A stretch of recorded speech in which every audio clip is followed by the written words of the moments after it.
आपके बॉडी के अंदर प्लास्टिक है अभी इसी वक्त, खून में, लंग्स में, गट में और लीवर में। और अब रिसर्च ये भी दिखा रही है कि ये प्लास्टिक हार्ट तक भी पहुंच चुका है। 2024 की स्टडी में कार्डियक सर्जरी पेशेंट्स में माइक्रोप्लास्टिक मिले हैं, ऑलमोस्ट हर एक में, कोई एक्सेप्शन नहीं। मतलब फ्यूचर का रिस्क नहीं है, ये ऑलरेडी हो रहा है। और इंडिया में ये प्रॉब्लम और भी ज़्यादा सीरियस है। प्लास्टिक का यूज़ अनकंट्रोल्ड है, वेस्ट मैनेजमेंट वीक है, पानी कंसिस्टेंटली क्लीन नहीं होता और अवेयरनेस लोगों के बीच में ऑलमोस्ट ज़ीरो है। पर सबसे बड़ी बात, ये सिर्फ इन्वायरमेंट की प्रॉब्लम नहीं है, ये डेली हैबिट्स की भी प्रॉब्लम है। चाय प्लास्टिक केटल में, गरम खाना प्लास्टिक कंटेनर में, डिलीवरी का फूड प्लास्टिक बैग में, ये सब इतना नॉर्मल लगता है कि हम सोचते भी नहीं हैं। पर नॉर्मल होना और सेफ होने में सेम चीज़ नहीं है। और आयरनी ये है कि जो चीज़ें का एक्सपोजर बढ़ रहा है वो हम रोज़ बिना सोचे यूज़ भी कर रहे हैं।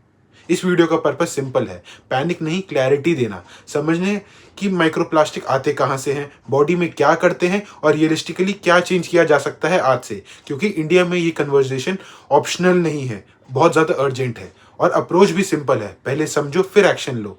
बिना समझे एक्शन आता नहीं और सिर्फ डर से लिया हुआ एक्शन टिकता नहीं है। मैं हूँ वेदांत, आप देख रहे हो फिट विद पांडे, तो चैनल को सब्सक्राइब करो और चलो आज का डिस्कशन शुरू करते हैं।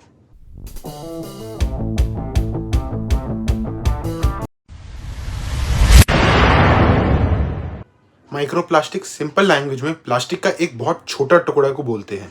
प्लास्टिक कभी खत्म नहीं होता, बस टूटता रहता है। धूप, हीट और फ्रिक्शन ये सब मिलके धीरे धीरे प्लास्टिक को छोटा बनाते रहते हैं।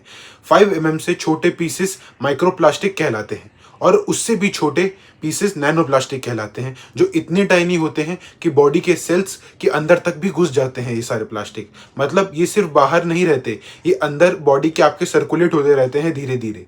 अब इस बात का सबसे इंपॉर्टेंट पार्ट, ये आता कहाँ से है। प्रॉब्लम ये है कि ये एक दो या सोर्सेज तक लिमिटेड नहीं है, ये हर जगह से आता है।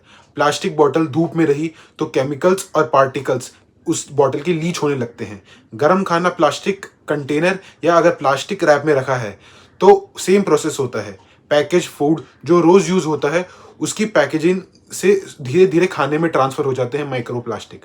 टैप वाटर की अगर बात करें तो मल्टीपल स्टडीज में माइक्रोप्लास्टिक डिटेक्ट हुए हैं। सिंथेटिक कपड़ा हर वॉश में मिलियंस ऑफ माइक्रोफाइबर रिलीज करता है जो पानी के थ्रू वापस सिस्टम में आ जाते हैं। सी सॉल्ट, हनी, वेजिटेबल्स जो कंटेमिनेटेड सॉइल में ग्रो होते हैं, उनके अंदर भी माइक्रोप्लास्टिक कैरी हो जाते हैं हवा की वजह से। मतलब आप सिर्फ खा नहीं रहे हो, आप सांस भी माइक्रोप्लास्टिक की हवा में ही ले रहे हो।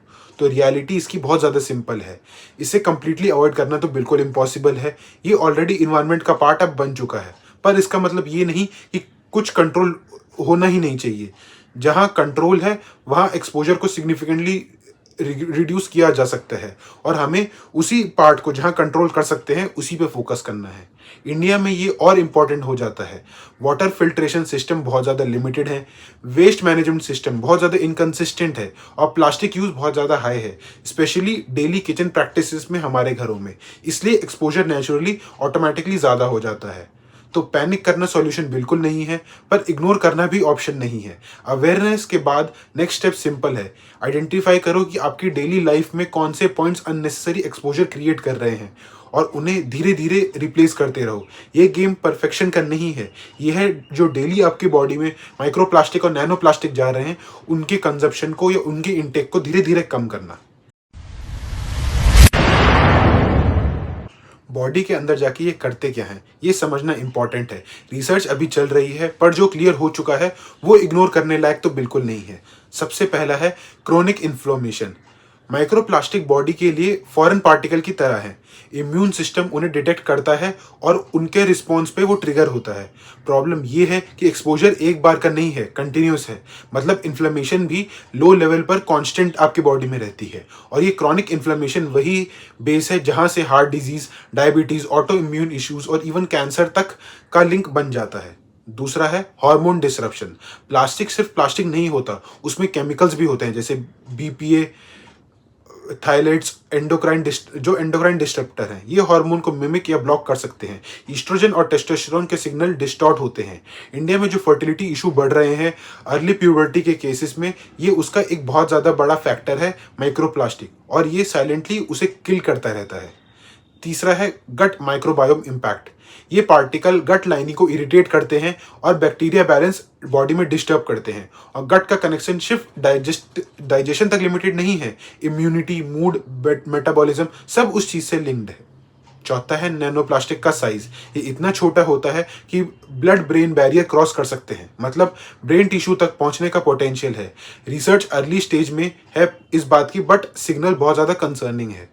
पांचवा है, बात करते हैं रीसेंट फाइंडिंग्स की, जो कार्डियोवैस्कुलर टिश्यू में प्रेजेंट डिटेक्ट हुआ है, जो लॉन्ग टर्म हार्ट रिस्क से लिंक्ड हो सकता है। फुल पिक्चर अभी इसी से क्लियर नहीं है, पर जो डेटा आया गया है वो इग्नोर करने लायक भी नहीं है। तो इन सब चीज़ों से पॉइंट सिंपल है, 100% सर्टेनिटी का वेट करना ज़रूरी नहीं होता। जब जो डायरेक्शन क्लियर हो उसमें प्रिकॉशन लेना ही स्मार्ट मूव है। अब हमें इन पांचों में से 3 चीज़ें तो पता है जो अभी तक डिटेक्ट हो चुकी हैं, जो 100% साइंटिफिकली प्रूवन है, तो हम उन चीज़ों पे तो काम कर सकते हैं और उनका एक्सपोजर बॉडी में थोड़ा सा कम कर सकते हैं। बट अगर जो बाकी की 2 चीज़ें वो बेसिकली अभी साइंटिफिकली 100% प्रूवन नहीं है, बट वो चीज़ें इग्नोर भी नहीं करी जा सकती, इसलिए इट्स बेटर कि आप उन चीज़ों पे भी काम करो।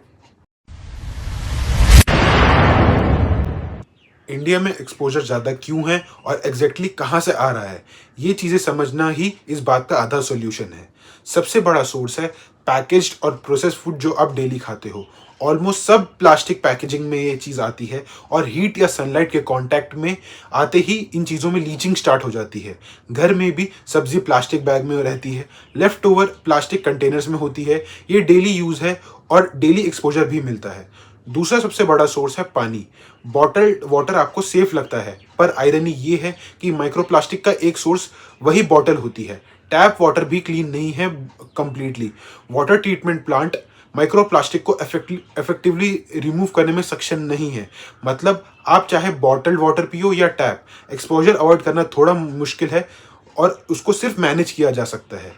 फिर आती है India specific habits. Plastic electric kettles में चाय बनाना, प्लास्टिक स्पून से स्टर करना, ये रिपीट हीटिंग से लीचिंग बढ़ जाती है। और सबसे कॉमन, गर्म खाना प्लास्टिक में डालना। इसका जो आपका टेक अवे कंटेनर है, डिलीवरी फूड है, ये सब है, इसमें आता है गर्म खाना और प्लास्टिक, जिसकी वजह से होती है हाई लीचिंग। ये अर्बन लाइफस्टाइल का अब डेली पार्ट बन चुका है। और एक हैबिट जो ऑलमोस्ट हर घर में होती है वो है प्लास्टिक को माइक्रोवेव करना। और हम बोलते हैं कि ये माइक्रोसेफ लेबल प्लास्टिक में लगा हुआ है तो हीट के साथ लीचिंग नहीं होती, पर ये होती है। प्लास्टिक बोल में दाल गर्म करना, सब्जी प्लास्टिक कंटेनर में हीट करना, ये सब आपको स्मॉल एक्शन तो लगते हैं, पर डेली रिपीट होने की वजह से एक्सपोजर धीरे धीरे आपकी बॉडी में एक्यूमुलेट होता रहता है। तो हमारा पॉइंट इस डिस्कशन का सिंपल है, प्रॉब्लम हिडन नहीं है, ये डेली रूटीन में ही है आपके, और जहाँ से आ रही है वहीं से उन चीज़ों को रिड्यूस करना पड़ेगा जहाँ जहाँ से हो सके। अब सीधे पॉइंट पे बात करते हैं कि क्या करना है प्रैक्टिकली बिना कोई एग्जैजरेट किए। सबसे पहला है high impact rule. Plastic plus heat avoid करो। गरम चाय कभी प्लास्टिक में नहीं, सेरामिक या स्टील मग। गरम खाना स्टील या ग्लास कंटेनर में खाओ। प्लास्टिक केटल रिप्लेस करो स्टील से। डिलीवरी फूड डायरेक्टली प्लास्टिक में मत खाओ, या तो प्लेट में ट्रांसफ़र करो या थोड़ा ठंडा होने दो।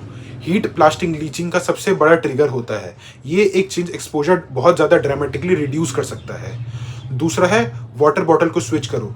प्लास्टिक बॉटल की जगह स्टील या कॉपर की बॉटल यूज़ करो। 300 से 500 रुपये में एक अच्छी बॉटल मिल जाती है और सालों चलती हैं। डेली यूज़ का सबसे कंसिस्टेंट एक्सपोजर यहीं से आता है। ये फिक्स करना ही सबसे ज़्यादा ROI देता है। तीसरा है प्लास्टिक माइक्रोवेव में डालना बंद करो। माइक्रोवेव सेफ लेबल का भी हीट के साथ लीचिंग होती है। ग्लास या सिरेमिक यूज़ करो, या फिर सिंपल पहले प्लेट में निकालो और उसके बाद गर्म करो। चौथा है पैकेज फूड कम करो जितना भी प्रैक्टिकली हो सके। सब्जी आप लूज लो, क्लोथ बैग यूज करो, प्लास्टिक रैप टोटली अवॉइड करो। हर छोटा स्विच क्यूमुलेटिव डिफरेंस खड़ा करता है हर तरीके से। पांचवा है आपका ट्रांसफर हैबिट। घी, ऑयल, स्पाइसेस जो प्लास्टिक में आते हैं, घर आते ही ग्लास जार्स में डाल दो। स्टोरेज एक्सपोजर कम हो जाता है इन सब चीज़ों का। छठा है डाइट सपोर्ट। फूल गोभी, पत्ता गोभी या ब्रोकली, ये वेजिटेबल्स लीवर डिटॉक्स पाथवेज को सपोर्ट करते हैं। ये परफेक्ट सॉल्यूशन तो नहीं है, बट सपोर्ट सिस्टम स्ट्रॉन्ग करता है ये आपका बॉडी का धीरे धीरे। और एक इम्पॉर्टेंट अपग्रेड, पानी का filter, RO system micro plastic को काफ़ी हद तक रिमूव करते हैं। अगर पॉसिबल है तो लॉन्ग टर्म के लिए ये ले सकते हो और ये वर्थ इन्वेस्टमेंट है। और अब लास्ट बात, ये सब चेंजेस एक साथ नहीं करना, धीरे धीरे करो। 1 चेंज पर वीक। पहले वीक स्टील बॉटल, दूसरे वीक प्लास्टिक माइक्रोवेव में डालना बंद, तीसरे वीक हॉट फूड प्लास्टिक में रखना बंद। ये सब धीरे धीरे करोगे तभी परफेक्शन आएगा। और वैसे भी रियलिटी में तो हमें परफेक्शन चाहिए ही नहीं, हमें तो बस जो डेली कंजप्शन हमारा 100% है उसको रिड्यूस करना है जितना भी हम कर सके, चाहे हम 40% या 50% पे ले आए। It's still better than consuming 100% of the micro plastic that we are consuming daily. एक सिंपल बात करके वीडियो खत्म करते हैं। प्लास्टिक सिर्फ ओशन की प्रॉब्लम नहीं है, ये आपके किचन के साथ सीधा आपकी बॉडी तक आता है। इंडिया में अवेयरनेस मोस्टली बीच क्लीनअप और सेव द ओशन तक लिमिटेड ही रह जाती है। वो इम्पॉर्टेंट है पर पिक्चर का आधा हिस्सा है। दूसरा हिस्सा है आपकी डेली लाइफ। चाय प्लास्टिक केटल में, गर्म खाना प्लास्टिक कंटेनर में, डिलीवरी फूड प्लास्टिक बैग में, ये सब नॉर्मल लगता है पर यही एक्सपोजर का मेन सोर्स होता है आपकी डेली लाइफ में। और ये क्लैरिटी किसी ने सीधे तरीके से कभी आज तक आपको दी ही नहीं होगी। इस प्रॉब्लम की खास बात यही है, यहाँ आप हेल्पलेस नहीं हो, आपका एक्सपोजर डायरेक्टली आपकी डेली चॉइसेस से लिंक्ड है। स्टील बॉटल स्विच करना, चाय सिरेमिक मग में पीना, हॉट फूड प्लास्टिक में अवॉइड करना, ये छोटे छोटे चेंजेस हैं पर इनका इम्पैक्ट बहुत ज़्यादा बड़ा हो जाता है। ये इन्वायरमेंट वाली डिस्टेंट प्रॉब्लम नहीं है, ये पर्सनल है और कंट्रोलेबल है। साथ ही एक रियलिटी और है, सिस्टम लेवल चेंज करना भी ज़रूरी है। Better waste management, stricter regulation, ये सब आएगा पर टाइम लगेगा। तब तक जो कंट्रोल में है वो इग्नोर करना स्मार्ट चॉइस नहीं होगी। तो याद रखो ये 5 रूल। पहला है प्लास्टिक में हॉट फूड नहीं डालना, दूसरा है स्टील या कॉपर की बॉटल यूज़ करना, तीसरा है प्लास्टिक माइक्रोसेफ में नहीं डालना, चौथा है फ्रेश फूड लेना है ओवर पैकेज, और पांचवा है ऑयल को या फिर स्पाइसेस को प्लास्टिक में नहीं डालना। बस इतना। और अगर ये यूज़फुल लगा तो उस इंसान को ज़रूर भेजो जो आपको लगता है कि इन सब चीज़ों को मतलब प्लास्टिक को बहुत ज़्यादा कंज्यूम कर रहा है, ताकि उसकी लाइफ में थोड़ा चेंज आ सके। अगर ये वीडियो से अच्छी लगी हो और कुछ सीखे हो, अगर आपको लगता है कि इस वीडियो से आप अपनी डेली लाइफ में कुछ इंप्लीमेंट करोगे, तो प्लीज़ इस वीडियो को लाइक करो और कमेंट करो। मैं हूँ वेदांत, आप देख रहे हो फिट विद पांडे। तो प्लीज़ चैनल को सब्सक्राइब करो और मिलते हैं अगली वीडियो में। तब तक के लिए bye and thanks for watching.